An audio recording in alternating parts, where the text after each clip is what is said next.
Приветствую вас, дорогие гости и подписчики нашего канала. Для всех любителей криминальных историй наш психологический проект «Про нас» предлагает вашему вниманию криминальные истории с участием нарциссов и психопатов, совершенные против членов своей семьи. Как вовремя распознать этих потенциальных преступников, скрывающихся под маской социально благополучных личностей? Чтобы не стать жертвой этих смертельно опасных людей, мы рассказываем на нашем основном канале про нас, ссылку на который я дам внизу под этим видео. Также прошу вас не забыть подписаться на наш канал и не забыть поставить лайк авансом, так как это позволяет нам снимать чаще и более качественные видео для вас.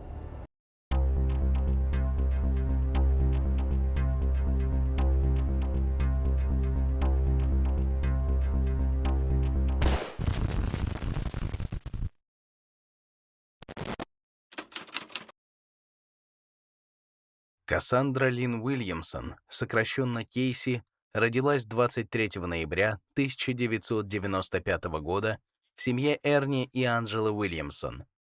У ее родителей было 4 детей. Кейси была вторым ребенком по старшинству. Однако брак был непростым, и родители Кейси разошлись. Анджела и ее дети переехали жить к родственникам в Вэлли-Парк, штат Миссури. Эрни снял комнату в доме через дорогу от Анджелы и детей, в доме Мишель Рэм и ее парня Эдди, чтобы он мог оставаться рядом со своими детьми. Дети проводили достаточно времени с отцом, часто ночуя в его доме. В 2002 году Кейси была яркой, энергичной 6-летней девочкой. То есть, кто знал ее, описывали ее как умную и трудолюбивую.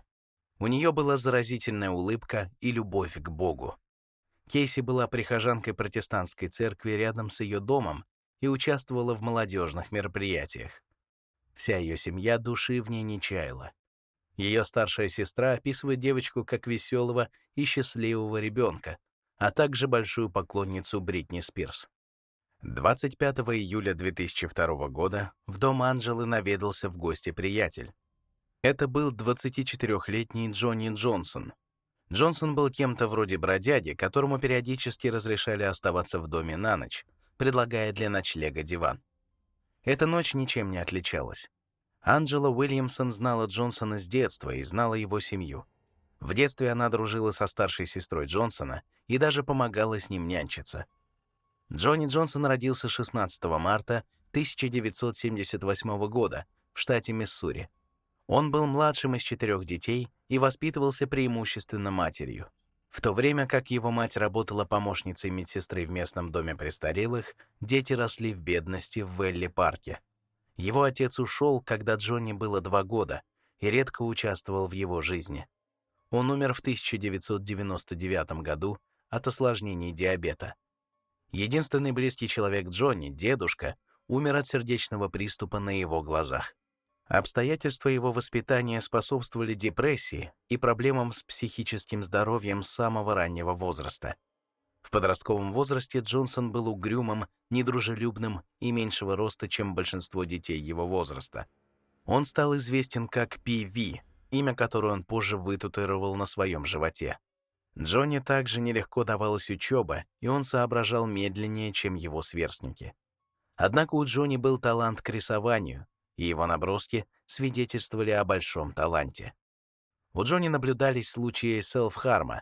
Он дважды порезал себе запястье так сильно, что потребовалась медицинская помощь. Он был известен как резак, часто причинявший себе увечья. Из 4 детей в его семье 3 имели судимости, включая Джонни. Джонни признал себя виновным в краже со взломом в 1997 году. За это преступление ему дали 3 года условно. Всего год спустя он признал себя виновным в краже огнестрельного оружия и краже со взломом. Эти обвинения возникли в результате кражи квадроцикла и огнестрельного оружия из домов в Кирквуде, штат Миссури. Он был приговорен к 7 годам лишения свободы, но всего 4 месяца спустя был освобожден за примерное поведение. Во время испытательного срока Джонни, будучи несовершеннолетним, был пойман с принадлежностями для наркотиков и алкоголем и обвинен в уничтожении имущества. Несмотря на эти нарушения, Джонсон оставался на испытательном сроке до тех пор, пока за ним следил сотрудник социальной службы в соответствии с графиком. Он стал жить со своей сестрой и помогать ухаживать за ее детьми. Именно тогда он встретил женщину, которая стала матерью его ребенка. У нее уже был сын, а в декабре 1999 года у них с Джонни родился совместный сын. В этот момент Джонни был влюблен и счастлив. Казалось, он полон решимости быть хорошим отцом и обеспечивать своего сына. По словам его подруги, он отлично ладил с детьми. Он заботился о 2 маленьких мальчиках в течение дня, пока его девушка работала. У него не было проблем со сменой подгузников и беготней за малышами. Хотя его семья была обеспокоена его способностью воспитать ребенка, у пары, похоже, все было в порядке. Затем Джонни нарушил свой испытательный срок снова. В октябре 2001 года, после нарушения испытательного срока, Джонни Джонсону было приказано поместиться в Сент-Луисский психиатрический реабилитационный центр. Там ему поставили диагноз шизофрения. Шизофрения — это психическое заболевание, характеризующееся галлюцинациями, бредом и крайне неупорядоченным мышлением, а также поведением, нарушающим функционирование больного. Эти пациенты требуют пожизненного лечения с помощью лекарств и наблюдения специалистов-психиатров. Судья попросил врачей в учреждении определить, представляет ли Джонсон угрозу для себя или других. Отчет был положительным для гражданина Джонсона, и он был освобожден из психиатрического центра 9 января 2002 года. Однако он не был освобожден без каких-либо условий. Джонсон должен был жить со своей бабушкой, продолжать плановые встречи с врачами в психиатрической больнице, работать социальным работником, подавать заявление на получение бесплатного медицинского лечения и пособий по инвалидности, посещать образовательные курсы и пройти обучение по вопросам злоупотребления наркотиками и алкоголем. Джонни сначала был уступчив, но быстро отклонился от постановлений суда. Вскоре девушка, братья и сестры Джонни заметили, что он не соблюдает постановления суда и как минимум дважды не встречался со своим надзирателем. Его брат предупредил его, что его отправят обратно в тюрьму, если он не увидится со своим надзирателем. Джонни пообещал, что сходит. Он и его девушка ссорились все больше и больше, так как Джонни не приходил домой регулярно. Он проводил время в Вэлли-парке, выпивая и валяясь где придется. Так было в ночь на 25 июля 2002 года.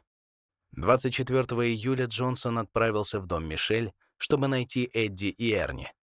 В тот же день его видели сестра, маленькая Кейси, Челси и ее подруга Энджел, когда они ехали на велосипедах по Бентон-стрит.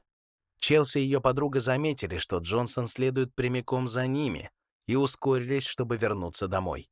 Ночью Анджела отвела детей в дом Мишель, чтобы провести ночь с Эрни. В тот вечер Джонсон также остался в доме Мишель.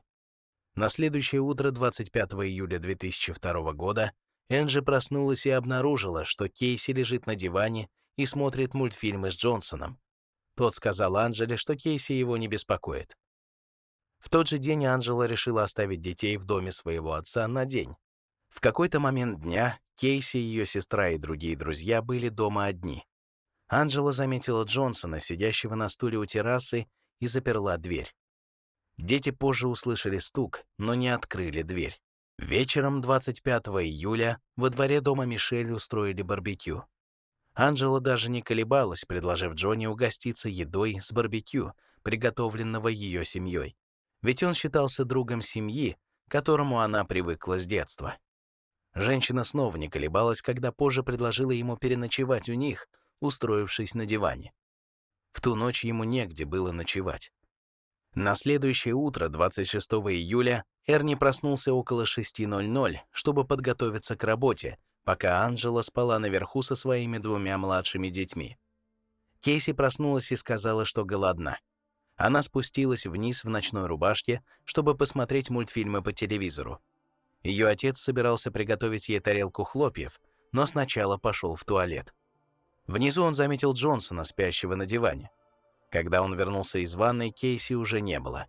Однако она была не единственным человеком, которого не стало. Отец Кейси сообщил об исчезновении своей маленькой девочки, объяснив полиции, что мужчина, который спал на диване прошлой ночью, также пропал. Он был в ванной всего 5 минут, а когда вышел, Джонни и Кейси уже не было. В считанные минуты, рассказала полиции Анджела. Уильямсон искал свою дочь. «Я не мог ее найти, а ее велосипед был на месте», — говорил обеспокоенный отец. «Я подумал, я не знаю, что, черт возьми, произошло, но она вдруг пропала. И я не думал о самом плохом». Полиция начала разыскивать Джонсона, и вскоре офицеру Чаду Льюису удалось встретить предполагаемого похитителя на улице. Он заставил Джонсона сесть в полицейскую машину, чтобы поговорить, потому что в том районе было очень много людей. Без каких-либо вопросов Джонсон сказал, что не причинил бы вреда маленьким детям, и что они ему нравятся, потому что у него есть собственный. Он объяснил офицеру Луису, что пошел купаться в реку, и описал свой маршрут туда. Офицер Луис подумал, что маршрут Джонсона был необычным, потому что он проходил через стекольный завод, чтобы добраться до реки. Он спросил Джонсона, был ли тот на стекольном заводе, но Джонсон отрицал это. По просьбе офицера Джонсон согласился пойти в полицейский участок, чтобы поговорить наедине. Находясь в участке, Джонсона опознал свидетель, который видел, как он нес Кейси тем утром. Около 8:30 детективы Нески и Книп прибыли в участок и отвезли Джонсона в полицейский участок, где была открыта комната для допросов. По дороге на подстанцию Джонсону сообщили о его правах и указали, что он их понимает. На подстанции около 9:25 Джонсон подписал форму отказа после того, как ему снова сообщили о его правах. Джонсон сказал, что хочет сделать заявление. Около часа Джонсон и детектив Нески разговаривали, и Джонсон отрицал, что видел или был с Кейси в то утро. Даже столкнувшись со свидетельствами свидетелей, видевших его с Кейси тем утром, Джонсон продолжал отрицать это. Когда детектив Нески выдвинул гипотезу об аналогичном исчезновении сына Джонсона, Джонсон разозлился. Джонсон рассказал детективам, что лечился от шизофрении и в прошлом был госпитализирован по этому поводу. Джонсон отрицал, что слышал голоса, и сказал, что обычно видел только тени, но отрицал, что в то время у него были какие-либо галлюцинации. Джонсон сказал, что не принимал никаких лекарств в течение месяца и больше не страдал от заболевания. Детективы прервали общение с Джонсоном и принесли ему еду. Рано утром, около 13:30, Джонсон согласился сдать набор для изнасилования.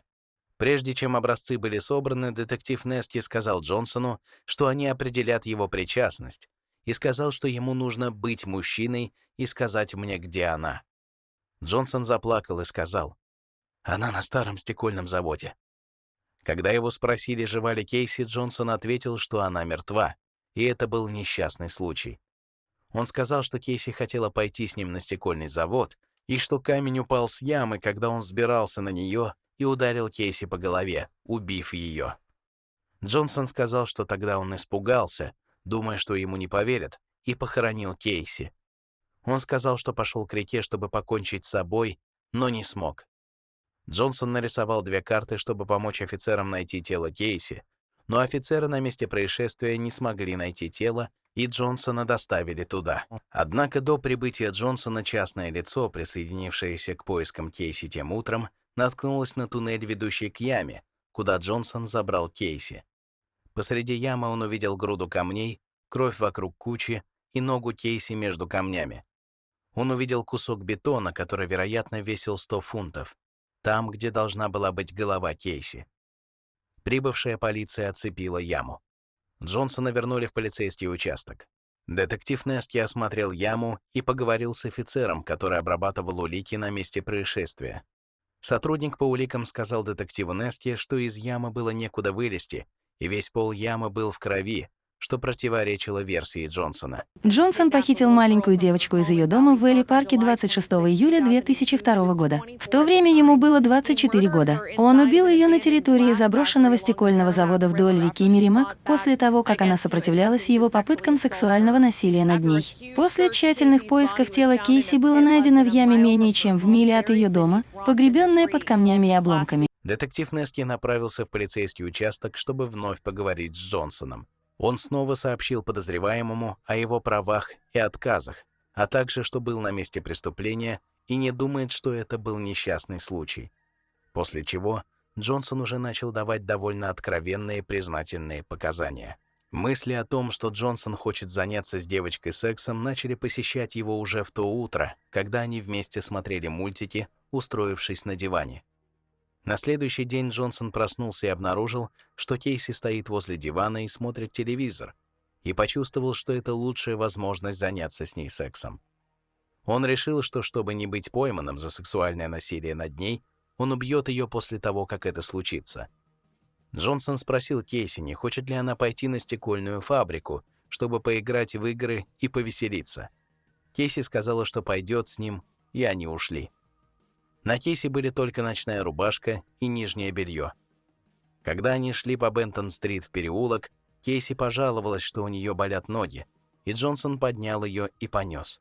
Дойдя до леса, ведущего к стекольному заводу, они по одной из тропинок подошли к заглубленной яме с кирпичными и бетонными стенами высотой более 6 футов. Кейси и Джонсон проползли через небольшой туннель и упали в яму. Джонсон спросил Кейси, хочет ли она увидеть его пенис. Она сказала нет, но он спустил шорты и обнажился.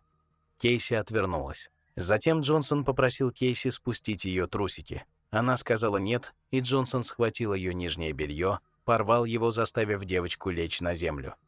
Прижав ее к земле своей грудью, Джонсон попытался достичь эрекции, но Кейси начала кричать, пинать и толкать Джонсона, царапая ему грудь.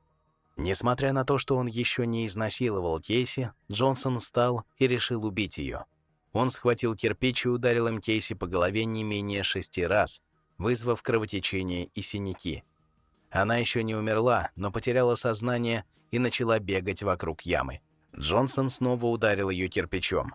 Она упала на колени и попыталась отползти от Джонсона. Он снова ударил ее кирпичом, в конце концов повалив ее на землю и сломав ей правую часть черепа. Поскольку она все еще двигалась, Джонсон затем поднял валун размером с баскетбольный мяч и обрушил его на заднюю левую сторону головы и шеи Кейси, вызвав множественные переломы черепа. Кейси вдохнула и выдохнула очень быстро, а затем перестала дышать. Джонсон вытер кровь с лица Кейси своими трусами, а затем бросил их в отверстие в стене. Он похоронил Кейси под камнями, листьями и мусором из ямы. Затем он отправился к близлежащей реке Мирамек, чтобы смыть кровь Кейси и другие улики с его тела.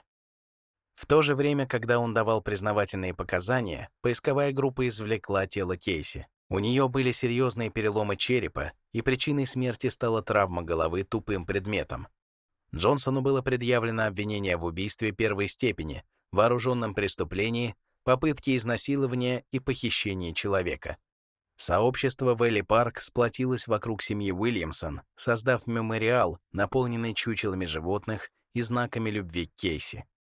Старшая сестра Кейси делилась. «Теперь я понимаю, что Кейси сейчас в лучшем мире. Она всегда хотела попасть на небеса и встретить ангелов».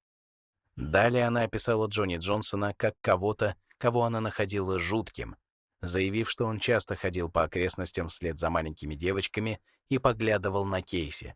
Она называла рыжеволосого мужчину Пи-Ви, так как у него на животе была татуировка, и он часто ходил по Вэлли-парку без рубашки. На суде защита не отрицала, что Джонни Джонсон похитил, пытался изнасиловать и убил 6-летнюю Кассандру Лин Уильямсон. Вместо этого защита сосредоточилась на вопросе о намерениях. Чтобы доказать убийство первой степени, обвинение должно было доказать преднамеренность. Защита указала на невылеченное психическое заболевание Джонсона как на фактор, препятствующий его способности совершить преднамеренное убийство, караемое смертной казнью. Адвокаты Джонсона обратились в Верховный суд США с просьбой остановить эту казнь. Они также попросили губернатора Парсона сократить срок заключения Джонсона до пожизненного заключения, утверждая, что он является умственно неполноценным. Джонсону ранее прописывали Зипрекс, но он прекратил принимать лекарства, поскольку, по его словам, из-за этого он чувствовал себя зомби. Обвинение утверждало, что Джонсон спланировал убийство. Зачем еще ему заманивать Кейси подальше от дома? Согласно обвинению, план состоял в том, чтобы изнасиловать ее, а затем убить, чтобы ее не опознали. Они также предположили, что акт мытья в реке доказывает, что Джонсон знал, что должен скрыть доказательства своего преступления. Однако защита утверждала, что шизофрения помешала бы Джонсону все это предусмотреть. «Он не может выключить эти голоса, как вы выключаете радио или телевизор», заявляла защита. В январе 2005 года Джонни Джонсон был признан виновным в убийстве первой степени, вооруженном преступлении, похищении человека и попытке изнасилования. К отягчающим обстоятельствам, учитываемым при вынесении приговора, отнесли отвратительный характер убийства, попытка сексуального насилия, возраст жертвы и тот факт, что смерть наступила во время похищения человека. Смягчающие факторы включали историю Джонсона как жертву жестокого обращения, попытки самоубийства, проблемы в школе, трудности с обучением, а также злоупотребление наркотиками и алкоголем.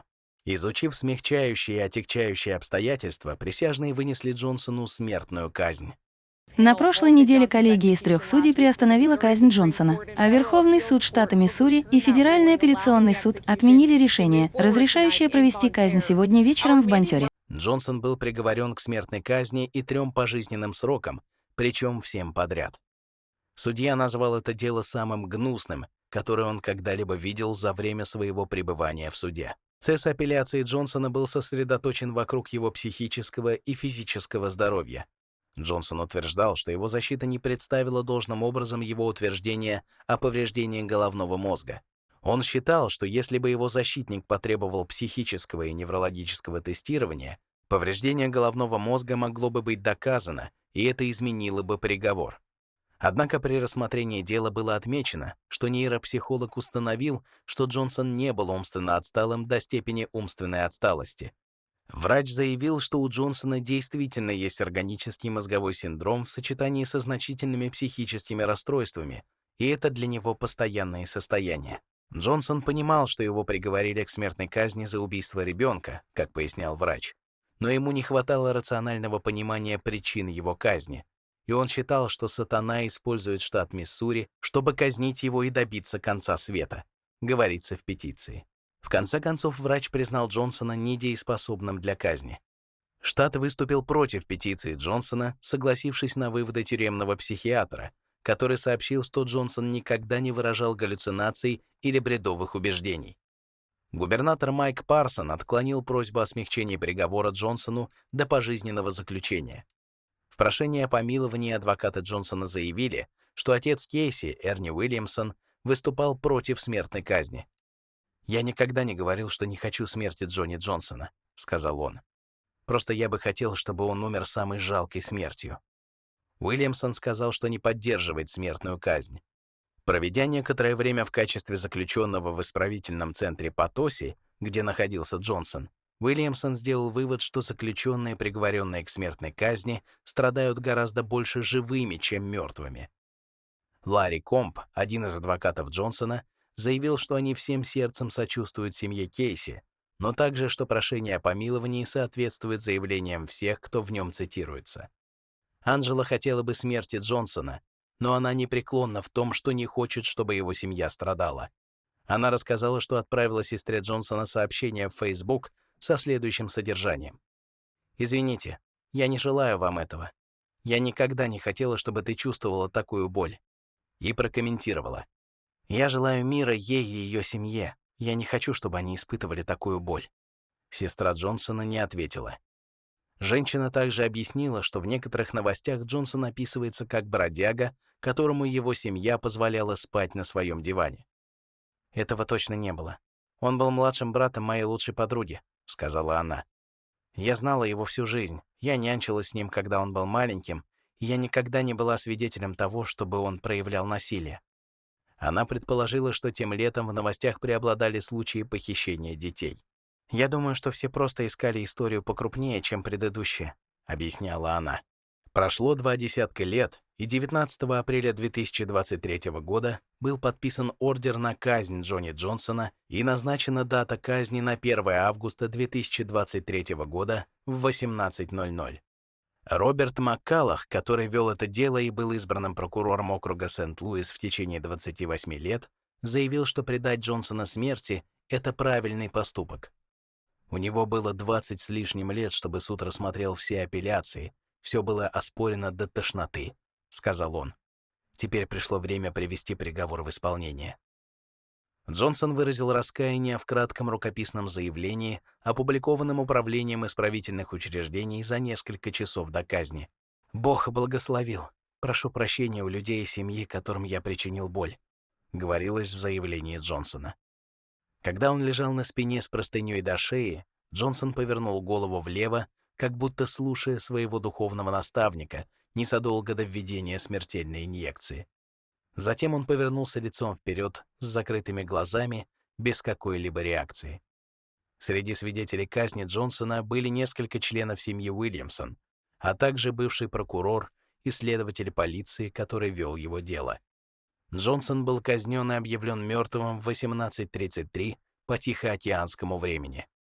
За несколько дней до казни Анджела и ее бывший муж Эрни Уильямсон вспоминали о том июльском дне в Вэлли-парк и размышляли о том, как убийство Кейси повергло ее семью в разрушительную зависимость и тревогу и привело к смерти ее старшей дочери от передозировки. Энди Мёрфи несколько раз за эти годы брала интервью у мамы Кейси Энджи, и она недавно беседовала с ней только на прошлой неделе, чтобы рассказать о том, как Джонсон разорвал на части всю ее семью, и о том, как мучения для семьи Кейси продолжаются по сей день.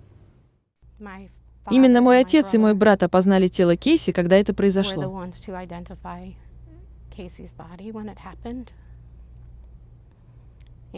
И после этого у моего брата случился полный психический срыв. А еще мой отец напился до смерти. Это было больше, чем кто-либо из них мог пережить, увидев маленькое тельце Кейси в том виде, в каком он его оставил. Девушка, которой в то время было 12 лет, винила себя в смерти Кейси. Она начала злоупотреблять опиатами и алкоголем и умерла около 8 лет назад. У нее осталось 2 собственных детей, которых сейчас воспитывает Анджела и ее мать. Бывшие супруги испытывают смешанные чувства по поводу казни Джонсона. Я с нетерпением ждал возможности положить конец этой части. Я никогда не смирюсь с тем, что случилось с Кейси, а просто закрою для себя эту часть, делился Эрни Уильямсон. Семья стала организовывать общественные ярмарки безопасности в память о Кейси, в том числе мероприятие 22 июля, в котором приняли участие несколько сотен человек. Семья раздала десятки наборов для идентификации детей, а также советы безопасности, включая пожар, воду и велосипеды, среди прочего. Делла Стил, двоюродная бабушка Кейси, организует ярмарку и сказала, что они начали устраивать ярмарки через несколько лет после смерти Кейси, чтобы направить свое горе во что-то позитивное. Ярмарка этого года была первой после пандемии COVID-19. И Делла рассказала, что многие из бывших одноклассников Кейси, которым сейчас за 20, пришли со своими детьми. Делла вместе с дочерью, пребывая на ярмарке, поделилась, что они хотят, чтобы Кейси помнили больше за то, кем она была, нежели чем за то, как она умерла. Они рассмеялись, вспомнив, как Кейси принесла лягушку в дом своей бабушки во время праздничной встречи, и как она всегда пела Бритни Спирс своим хриплым голосом, который больше подходил на Стиви Никс. Это дело, которое по факту длилось 20 лет, буквально недавно завершилось казнью, несмотря на попытки отстоять жизнь заключенного в силу его психиатрического диагноза. Порой удивительно, как по-разному складывается судьба осужденных убийц в зависимости от географии и иных факторов. А вы, друзья, что думаете по этому поводу? Делитесь вашим мнением об этом деле в комментариях. Кто эти страшные люди, совершающие немыслимые преступления, и как вовремя определить, что человек, с которым вы общаетесь, нарцисс или психопат? Как сохранить себе жизнь, когда вам стало понятно, что вы находитесь рядом с такой патологической личностью? Смотрите информацию на нашем основном канале, ссылка на который стоит под этим видео.